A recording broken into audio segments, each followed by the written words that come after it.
Hey guys, welcome back to our podcast. Hey guys, in today's episode, we have a very special guest, our first guest on the podcast ever, Kevin Filipczak, and he is a very dear friend to me. I've known him for a few years. Dan has known him, and he is a 19-year-old Latin American dancer in the New Jersey, New York area.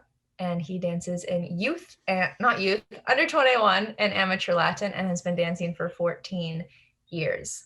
The reason why we wanted to have him on the podcast today is because, unlike Dan and I, he's a full-time university student while pursuing his ballroom competitive career at the same time at a very high level. And we wanted to get his insight on a couple of questions that we had.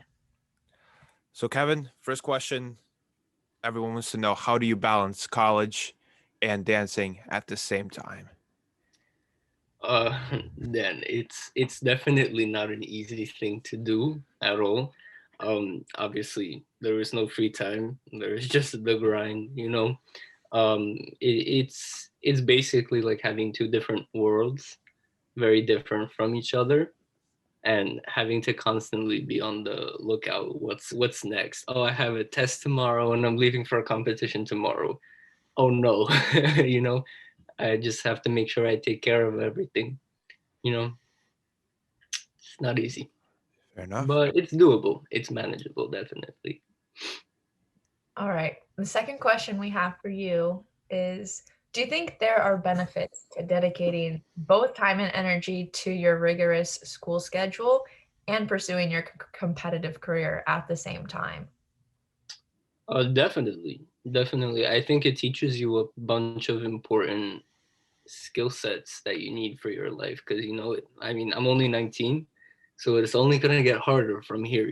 Soon I already have bills, but more bills are gonna come up, more expenses. The older you get, the more money you make, the more expenses you have, the more things you have to think about on the daily. Um, and I just think that always having to be planning and coordinating and scheduling and everything will help you in life the earlier you learn it, because you have all that practice. Like right now, it's fine if I make a mistake. Well, it's much better right now if I make a mistake than if I make a mistake later along the road when I'm older and I actually have to be like held accountable for my mistakes. Like right now, I can always refer to my parents for help, friends or whatever. So definitely it's a good time right now to have to practice for that. So you're saying that going to college and dancing at the same time teaches you a lot of things like organization, time management, money management, everything like that. But do you think there's any drawbacks from going to college and dancing? Definitely I felt strongly about that for a very long time. I mean, I was either a freshman or a sophomore in high school, and now I'm a sophomore in college. When I found out that people in dancing don't go to school, or they're homeschooled, or they just don't do it. They graduate either early or they just don't have that on their minds. And honestly, I was so jealous of that because, like, think about it, not having to wake up every day at 6 a.m. And doing 8 hours of something you don't like, but you can just wake up at a comfortable hour, eat, go to the gym, go to the beach, whatever, if you live in a nice area, and go straight to the studio for 10 hours. I thought that was like the most cool thing. Um, so I was always jealous of those that didn't have school as a responsibility, just because they could do what they love, what I love more, and only focus on that. Like my competitors, like all these strong couples and everything, they don't have school. They don't do that. So they have a huge advantage over me, I think. I mean, the amount of time they can spend, and I think it really helps them. So Do you think there's any drawbacks as a college student because of your dancing, like on the university side of things?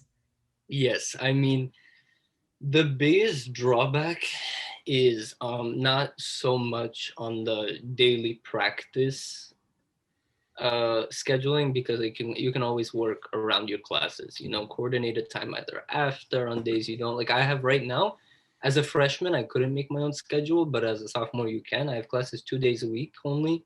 Tuesdays I have classes from 9 to 9 all day, and Thursdays from 9 to 4:30. So I can, if I'm not working, if I'm not teaching, I can just coordinate it around that, you know. So it's not a big problem. The biggest problem is when I used to leave on huge trips, like for example to Worlds last year, or 2 years ago in, that was 2 years ago already, Ireland. Mm-hmm. Wow. I Wow. was in there. Crazy. Time really flies. But when I went to Ireland, I was gone for like a good 5 days, something like that. So I obviously had to miss school, because at that point I had school 4 times a week or something like that. And I actually got, like, I let all, of course, all my professors know I'm not gonna be there, whatever. And I made sure there's nothing important, like no exams.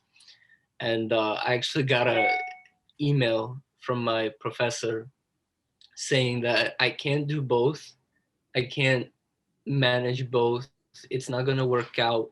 Like, you shouldn't be doing that. Basically, he was telling me that like I'm basically wasting my time doing both, because it has no end to it. Do So you that think was a you're little wasting your bit. time? I mean, who's he to tell me if I'm wasting my time or I'm not? Like, Wait, that's do honestly you think that you're wasting your none of time? his business. But do I think? No, no, I don't think. I think I mean, especially on like the younger kid side, as the younger you are, I think you should be doing school and a ton of extracurricular activities. I think kids should be dancing, playing a sport, playing an instrument, being in some sort of like outside of the classes academic sort of a thing, like clubs or tutoring or something. I think kids should be overworked. You know, I believe in child slavery. I believe in child labor.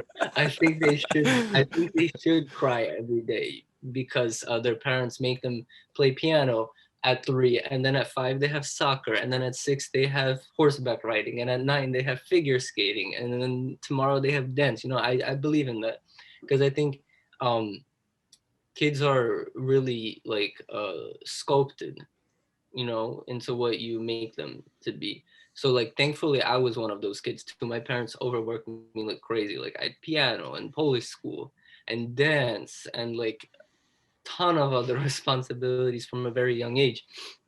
So and I don't regret it. I loved it. I think I was frustrated in the moment, like why am I doing this? Why are they making me doing this? But I see now why, because it's all towards your benefit. And I don't believe in a waste of time when it comes to trying new things. I think you can try it for a year, 2 years, half a year, whatever. If you don't like it, it's not for you. It doesn't have to be for you. But I